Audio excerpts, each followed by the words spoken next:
उर्फी जावेद ने जिस फैशन और ट्रेंड का आगाज किया है, गुजरते वक्त के साथ इंडिया, पाकिस्तान सहित बहुत सारे देशों के लोग उससे इन्फ्लुएंस हो रहे हैं। फैशन के इस दौर में लड़का लड़की का जेंडर भेद बस आप लोग ना करें, फिर चाहे वो लोग किसी भी देश के हों। बस आंख खोलकर चकाचौंध भरी इस दुनिया का मजा लीजिए और ऐसे ही चिरकुट भगई और किसी भी धातु से बने हुए वस्त्र को उठाकर पहन लीजिए और इस बदलते फैशन के ट्रेंड में शामिल हो जाइए। फिर आपके भी सोशल मीडिया अकाउंट्स पर लाखों करोड़ों फॉलोअर्स होंगे और आप भी एक बहुचर्चित इन्फ्लुएंसर बन जाएंगे। हेलो दोस्तों, मेरा नाम है आशुतोष सिंह और मेरे चैनल पर आप सभी का स्वागत है। सबसे पहले तो अगर आप हमारे चैनल पर नए हैं तो हमारे चैनल को सब्सक्राइब कर लीजिए और वीडियो को एंड तक जरूर देखिएगा, क्योंकि आज हम बात करने वाले हैं उन छपरों के बारे में जो उर्फी से इन्फ्लुएंस होकर इंस्टा पर छपरियां बनकर बैठे हुए हैं।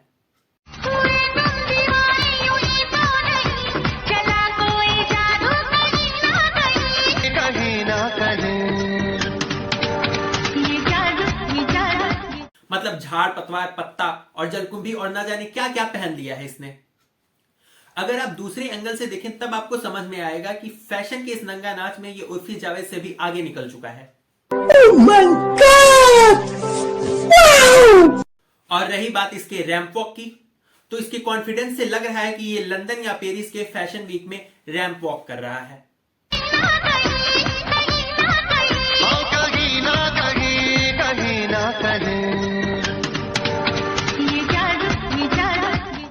भाई देखो, सिंपल सी बात है, हो सकता है कि इसका रैंप मॉडल बनने का सपना रहा हो और अपनी हाइट की वजह से ये पछड़ गया हो। और रही बात मेल ड्रेस में रैंप वॉक करने की, तो शायद ही कोई इसे मेल ड्रेस में नोटिस करता। इसलिए इसने उर्फी जावेद से इन्फ्लुएंस होकर उसके कपड़े पहन लिए और पगडंडियों पर रेंगना शुरू कर दिया, क्योंकि पब्लिक या तो बहुत ही अच्छा देखना प्रीफर करती है या तो बहुत ही घटिया। रही बात बीच वालों की, तो उनका अल्लाह मालिक है। जब बात हो रही है रैंप वॉक की, तो एक नजर मुजरा डांस पर भी डालते हैं, क्योंकि सारी लाइमलाइट एक ही शख्स को दे देना बिल्कुल ठीक नहीं है, क्योंकि बहुत सारे लोग जी तोड़कर मेहनत कर रहे हैं। कसम से इसमें भी बहुत ज्यादा कंपटीशन हो गया है। आजा तुझे हेवन दिखाऊंगी। I don't know। तुम हेवन दिखाओ या ना दिखाओ, जीते जी हमें हेल जरूर दिखा दोगे मुजरा डांसर। हमारे पुरखों का ही सही था कि ये सब देखने से पहले वो धरती से चले गए। मुझे तो ये समझ में नहीं आ रहा है कि आज के जमाने में ऐसा करता कौन है। जब से निब्बा और निब्बी लोग स्कूल और प्लेवे छोड़कर सोशल मीडिया पर शिफ्ट हुए हैं, कसम से तभी से देश के युवाओं में छपरियों की आत्माओं ने घुसकर नंगा छपरिया नाच शुरू कर दिया है। प्यासी प्यासी मर जाऊंगी। तू प्यासी मरे या ना मरे, तेरी व्हाइट कारपेट पर ब्लैक नेट बिछा देखकर और तेरी अश्लील अदाओं के नशीले धुएं से हम लोग जरूर मर जाएंगे।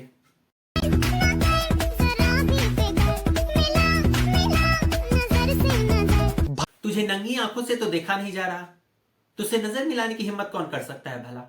वही जिसका यमलोक जाने का टिकट कंफर्म हो गया हो।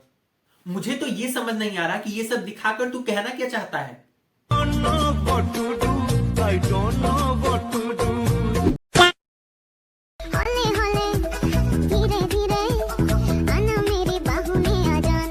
तेरी बाहों में आने की हिम्मत हम खुदा के बनाए हुए इंसानों में तो नहीं है।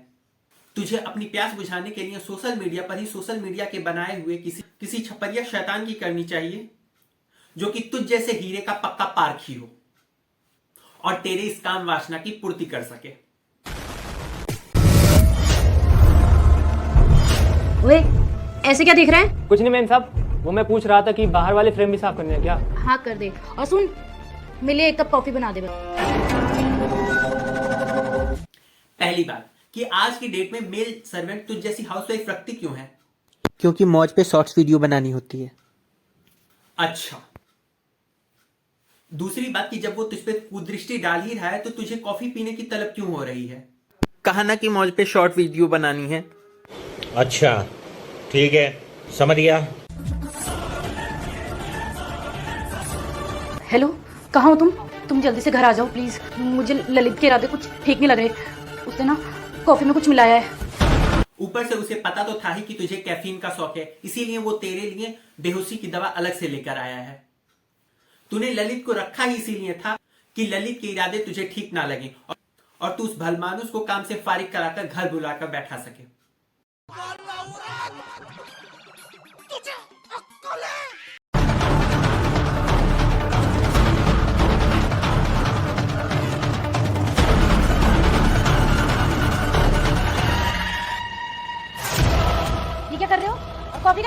कुछ नहीं, मैंने साहब आपकी कॉफ़ी लाया था। ऐसे क्या देख रहे हो? आप कॉफ़ी पी लेना। हाँ मैं पी लूंगी, जाओ। वो क्या कर रहा है, क्यों तुझे देख रहा है, क्या तुझे कुछ समझ में नहीं आ रहा है? भगवान के लिए इसका कोई दूसरा पार्ट मत बनाना, ना जाने क्या क्या देखना पड़ रहा है।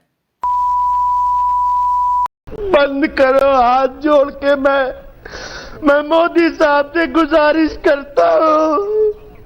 जब कभी भी मुझे लगता है कि मैं इंस्टाग्राम पर इससे घटिया क्या देख सकता हूं, तो फिर मुझे उससे भी ज्यादा घटिया और अश्लील देखने को कुछ मिलता है, और फिर मैं निशब्द हो जाता हूं। सैफ, करीना, ऐश अभिषेक, आलिया, रणवीर, ललित मोदी और सुष्मिता सेन के बाद पेश है निब्बा और निब्बी के दादी का पवित्र रिश्ता, जिसमें ये दोनों 7 फेरों और 7 वचनों के साथ 7 जन्मों के लिए एक साथ बन चुके हैं। शादी करी आप दोनों ने? जी। कितनी?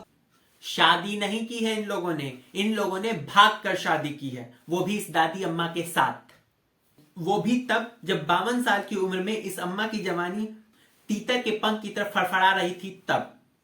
शादी करी आप दोनों ने? जी। कितनी एज है भाई आपकी? 21 है। और इनकी कितनी एज है? 52। तो भाई आपने सही करा। तो प्यार की देखो कोई एज नहीं होती, प्यार कभी भी हो सकता है। आप ऐसा ना पूछो दादा, क्योंकि प्यार में उम्र, जाति, धर्म, दादी पोते और चूतियों में जरा सा भी फर्क नहीं होता, क्योंकि प्यार इन सबसे परे है, मतलब इन सबसे ऊपर उठकर है। बस तुम अपनी सोच उठाओ। आप लोग खुश हो मतलब इस शादी से दोनों के दोनों? हाँ जी, हम खुश है दोनों। हैं? दोनों खुश हैं। खुश है मतलब तुमको उनके चेहरे से उनकी खुशी का इजहार देखकर पता नहीं चल रहा? ऊपर का टिकट कटाने की जगह दादी ने पोते से विवाह रचा लिया और तुम्हें उनकी खुशी का अंदाजा ही नहीं हो रहा। खैर वो तो ना समझ है, लेकिन अम्मा तुमने तो पूरी जिंदगी देख ली है। मुझे तो ये समझ में नहीं आता कि भगवान को देखने की जगह तुमने इस निब्बे में क्या देख लिया। तुझ में रब दिखता है यारा, मैं क्या करूं। तुम कुछ ना करो, बस इसके बाद छपरियागंज चले जाओ हनीमून की 2 टिकट कटाकर। बाकी करना भी क्या है, क्योंकि तुम्हारे दिन बचे ही कितने हैं। माना कि लड़कों को शादी करने के लिए सिर्फ लड़की ही चाहिए होती है, लेकिन तुझे 21 साल की उम्र में इतनी भी क्या चुल मची थी? तू योगी, मोदी, राहुल और अपने सुलेमान भाई से ही कुछ सीख लेता। मुझे अपने आप से भी ज्यादा भरोसा है इन पे, क्योंकि मैंने 3 साल देख लिए। प्यार की कोई एज नहीं होती। लो, तुम्हें भरोसा और है 3 साल देखने के बाद, और उसके तो 30 साल तुमने बर्बाद कर दिए अपने बाकी के रहे 3-4 सालों के लिए। उसका क्या? इसीलिए तुम्हारी खुशी का ठिकाना नहीं है। प्यार की कोई एज नहीं होती। हाँ बालक, समझ गए हम कि प्यार की कोई एज नहीं होती। प्यार की कोई एज हो या ना हो, लेकिन हमें तुम्हारे हमसफर की एज ज्यादा बची हुई नजर नहीं आ रही। ऊपर से शादी करके तुम लोग रहोगे कहां? इसी दुनिया में, या निब्बा निब्बियों ने तुम्हारे लिए निब्बानिया देश में तारों के शहर में तुम्हारे रहने का इंतजाम कर दिया है? क्योंकि इंसानों के शहर में तुम लोग रहोगे तो रहोगे भी कहां? हम चाहे कहीं रहे, तेरी क्यों इतनी सुलग रही है हमारी मोहब्बत को मुकम्मल होता देखकर, जलकुकड़ू इंसान। So this is the end of this video guys. कैसी लगी आपको वीडियो हमें कमेंट करके जरूर बताएं। हमारे वीडियो को लाइक कर दीजिए और हमारे चैनल को अगर सब्सक्राइब नहीं किया है अभी तक तो सब्सक्राइब कर दीजिए। जल्दी मिलते हैं आपसे अगली वीडियो में, तब तक के लिए रखिए अपना ख्याल।